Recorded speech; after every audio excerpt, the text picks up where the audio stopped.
Hi friends, அஸ்ஸலாமு அலைக்கும். Welcome to my channel. கிழங்கு எப்படி செய்யணும்னா பார்க்க போகிறோம்.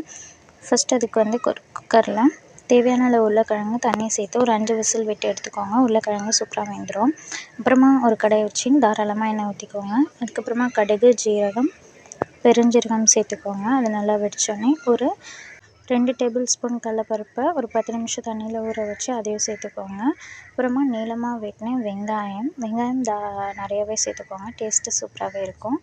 அப்புறமா தக்காளி, அதுவும் நீளமாக வெட்டி சேர்த்துக்கோங்க. அப்புறமா காரத்துக்கு நான் 6 பச்சை மிளகாய் சேர்த்துருக்கேன். உங்கள் காரத்துக்கு ஏற்ற மாதிரி சேர்த்துக்கோங்க. அப்புறமா கருவேப்பிலை, கொத்தமல்லி போட்டு நல்லா கலந்து விட்டுக்கலாம். கொஞ்சமாக உப்பு போட்டு நல்லா கலந்து விட்டுக்கலாம். அப்புறமா இஞ்சி பூண்டு பேஸ்ட் சேர்த்து அதையும் நல்லா கலந்து விட்டு, அப்புறமா தேவையான அளவு மஞ்சள்தூள், பெருங்காயத்தூள் சேர்த்து நல்லா கலந்து விட்டு, நம்ம வேக வச்சு எடுத்து உருளைக்கிழங்கையும் போட்டு நல்லா மசிச்சு விட்டுக்கலாம்.